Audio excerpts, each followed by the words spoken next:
News network में दोस्तों आपका स्वागत है। मैं हूं आपके साथ राशिद ज़हीर। शिवसेना यानी कि उद्धव ठाकरे की शिवसेना के 6 सांसद जो हैं वो शामिल हो गए शिंदे वाली उसमें, ऐसा बताया जाता है। अब बात यह है दोस्तों कि 6 सांसद जो उसमें जुड़े, अगली खबर ये आ रही है कि एनसीपी के सांसद यानी कि अजीत पवार की जो पत्नी है, उनकी जो पार्टी के सांसद हैं, वो भी शिवसेना शिंदे में जाने वाले हैं, यानी कि बीजेपी में नहीं जा रहे। तो मेरे दिमाग में ये बात आई कि आखिरकार ये कौन शिल्पकार है जो बीजेपी के अंदर नहीं ले रहा है।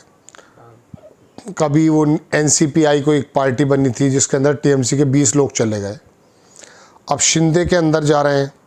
शिंदे के 7-8 पहले से ही हैं, 6 लोग ये आ गए शिवसेना के, और 7-8 अगर एनसीपी के आ जाते हैं तो ये तो शिंदे का मतलब ये शिंदे नंबर 2 पे की पार्टी के चले जाएंगे। तो पता ये चला कि शिंदे की पार्टी में एक अभिषेक वर्मा नाम का नेता है, उसके फ़ोटो भी वायरल हुए जो उद्धव ठाकरे की शिवसेना की पार्टी के सांसदों के साथ थे, होटल का फ़ोटो। पता ये चला कि साहब कांग्रेस का ही एक आदमी जिसके पिता भी मंत्री रहे, इंदिरा गांधी उनको पार्टी में लेकर आई, वो बंदा है इसका शिल्पकार। थोड़ा सा पहले मैं ख़बर बता देता हूँ और थोड़ा सा मैं आपको ये बताता हूँ कि आखिर वक्त में होगा क्या अंदाज़ा हो सकता है। आप देखें, सबसे पहले तो मैं आपको अखबार की ख़बर दिखाऊंगा। मैंने ढूंढने की कोशिश की तो ख़बर जो है ज़्यादातर जो मिली मुझे वो न्यूज़ 18 की ख़बर मिली। मैंने उसके स्क्रीनशॉट लिए। महाराष्ट्र के लैंग्वेज में यानी कि महाराष्ट्रियन में है ज़्यादातर, हिंदी में कोई ज़्यादा था नहीं। तो आप देखें ख़बर ये न्यूज़ 18 की मैंने निकाली है। एमिड ऑपरेशन टाइगर, इसको टाइगर ऑपरेशन कहा गया ना, बज़। एकनाथ शिंदे ने कहा कि a wolf wearing tiger skin is not a tiger. Development comes Shiv Sena Uddhav faction, biggest rebellion since 2022, 6 of Lok Sabha reportedly aligning with the Shinde faction. ठीक, ये तस्वीर आप देखेंगे नीचे तो इसमें महाराष्ट्र के डिप्टी सीएम शिवसेना एकनाथ शिंदे की तस्वीर दिख रही है। तो इसके अंदर उस बंदे का नाम निकल कर के आया जिसके बारे में मैं आपसे कह रहा हूँ, अभिषेक वर्मा। तो इनके बारे में कहा गया कि ये वो बंदा है जिसने दरअसल शिवसेना के लोगों को तोड़ करके शिवसेना की शिंदे वाली शिवसेना में लेकर आए, अभिषेक वर्मा। मैं चैट जीपीटी वगैरह पे गया तो पता चला कि दिल्ली में पैदा हुए थे और उनके जो फादर थे उनका नाम था श्रीकांत वर्मा, कांग्रेस के राज्यसभा सांसद थे। इंदिरा गांधी ने उन्हें राजनीति में लेकर आई थी और माँ जो थी वीना वर्मा, वो कांग्रेस की राज्यसभा सांसद रहीं और महिला कांग्रेस की उपाध्यक्ष भी रहीं। 1996 में कांग्रेस ने इन्हें लोकसभा लड़ने का टिकट भी दिया था, लेकिन इन्होंने मना कर दिया। ये हथियार डीलर के तौर पर मशहूर हुए। Scorpion submarine deal, helicopter deal में भ्रष्टाचार के आरोप भी लगे। बाद में 2012 में वो गिरफ्तार हुए, तिहाड़ जेल गए, बाद में सब केस में बरी हो गए। और अब ये शिवसेना के बता रहे हैं कि मुख्य राष्ट्रीय समन्वयक हैं। जनवरी 2025 में जुड़े, परिवार कांग्रेस से था लेकिन खुद राजनीति में अभी शिवसेना के साथ हैं।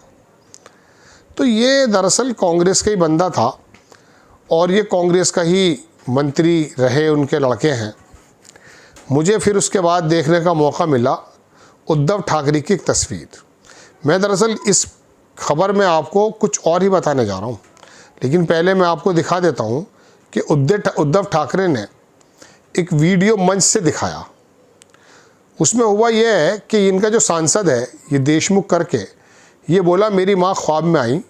2024 में शिवसेना को जो सांसद संजय देशमुख है, इसने कहा मैं अपनी माँ को याद करते हुए रो रहे थे और कहा कि इंटरव्यू में कहा कि उनकी माँ ने उन्हें शिवसेना यूबीटी में रहने को कहा है 2024 में। 2026 में वो एकनाथ शिंदे के शिवसेना में चले गए। ऑपरेशन टाइगर के बाद वाशी पहुंचे उद्धव ठाकरे ने ये वीडियो दिखाया और पूछा कि क्या अब अपनी ही माँ को दी हुई कसम ये सांसद भूल गए। पहले तो इन्होंने एक्चुअली ये बताया कि मेरी माँ ने मुझसे कहा कि उद्धव ठाकरे के साथ रहना है। और उसके बाद फिर अचानक ही इनको पता लगा कि नहीं, मम्मी ने गलत बात बता दी है। वो बीजेपी के बारे में कह रही थी, वो यानी कि शिंदे के बारे में कह रही थी। वीडियो दिखा दिया इन्होंने। मेरे जहन में ये बात आई दोस्तों, शिवसेना को तोड़ने के बारे में महाराष्ट्र में ख्वाब में भी ख्याल नहीं आ सकता था। लेकिन अमित शाह के ऊपर आरोप, बीजेपी के ऊपर आरोप कि शिंदे के ज़रिए उन्होंने इसको तोड़ डाला। शिंदे कौन है? ड्राइवर बताए जाते थे, ऑटो चलाते थे, एक दिगे एक नेता थे, उनके ड्राइवर बताए जाते थे। ये आदमी इतनी आगे निकल गया कि ये महाराष्ट्र का सीएम भी बन गया। बहरहाल अब थोड़ा सा डिमोशन है। और ये भी ये जानते हैं, शिंदे साहब इस बात को तो ज़रूर जानते होंगे कि जिस तरह के हाल इन्होंने टीएमसी के किए हैं, शरद पवार की पार्टी के किए हैं, उद्धव ठाकरे की पार्टी का किया है, और बाकी जो दलों को तोड़ा मरोड़ा अकाली दल के लेकर सब जगह, तो इनके अंदर सुरखाब के पर तो लग नहीं रहे। अब ये लोग अगर शिवसेना शिंदे में आ गए हैं और कहा जा रहा कि एनसीपी के लोग भी आ जाएंगे, तो शिंदे मजबूत हो रहे हैं। तो क्या भविष्य में शिंदे को ये मालूम नहीं है कि उनका मर्जर या उनके अंदर टूट फूट बीजेपी करा सकती है?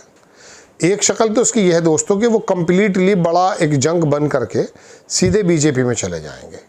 एक तो ये संभावना ज़्यादा नज़र आ रही है। लेकिन अगर थोड़ी सी भी उठापटक हुई, चुनाव के दौरान थोड़ा भी कुछ ऊपर नीचे हुआ उत्तर प्रदेश में या एक दो जगह और हैं, तो ये शिंदे फिर सोचने पर कुछ मजबूर हो जाएगा। और इसकी ताकत जो अमित शाह ने या बीजेपी ने बढ़ाई है, 6, 7, 8 सांसदों से 20 पे पहुंच जाएगा लगभग। अगर एनसीपी की भी आ जाते, कहा जा रहा है कि उन लोगों ने कहा कि हम शिवसेना में नहीं जाएंगे, हम शिंदे के साथ जाएंगे। तो शिंदे का पक्ष मजबूत होता है और वो बीजेपी से कह सकता है कि एनसीपी के लोगों ने आपके यहाँ आने को नहीं कहा है, मेरे पास आने को बोला है। तो जो आदमी महाराष्ट्र के अंदर बाल ठाकरे की पार्टी के अंदर इस तरह का विघटन करके, भले ही वो अमित शाह, राहुल नार्वेकर और बीजेपी की मदद से हो जैसे कि आरोप लगते हैं, तो क्या भविष्य में वो आदमी बीजेपी को ठेंगा नहीं दिखा देगा? मुझे लगता है महाराष्ट्र में वो आदमी मजबूत है थोड़ा, अब चाहे वो मैं कह सकता हूँ कि ठाणे का एरिया ही क्यों ना हो। और अब ये लोग आ जाएंगे तो शिंदे की पार्टी और भी मजबूत हो जाएगी। और महाराष्ट्र के लोगों के अंदर एक अजीबोगरीब भाव भी है, ये भी मैं आपको बताऊँ। पहले वो महाराष्ट्रियन है, बाद में वो दिल्ली की पार्टी का पक्ष लेते हैं। शुरू से ही महाराष्ट्र ने दिल्ली के प्रति शरद पवार के टाइम से लेकर बगावत का रुख इख्तियार किया है। मतलब पार्टीबाजी की बात चल रही है। तो ऐसे में दोस्तों आने वाला वक्त ये भी है जो मैं आपसे कह रहा हूँ, और हो सकता है साल 6 महीने के बाद ये वाला वीडियो मुझे ढूंढना पड़े और मुझे बताना पड़े कि देखिए पहले भी ये इम्कानात थे ज़ाहिर कि शिवसेना एक बार बीजेपी को भी पटकी दे सकते हैं। लेकिन ज़्यादातर तो मुझे लगता ये है कि जो 240 हैं बीजेपी के, वो ये पूरा जंग बना करके 272 कर दिए जाएंगे, बीजेपी के ही हो जाएंगे। जय हिंद।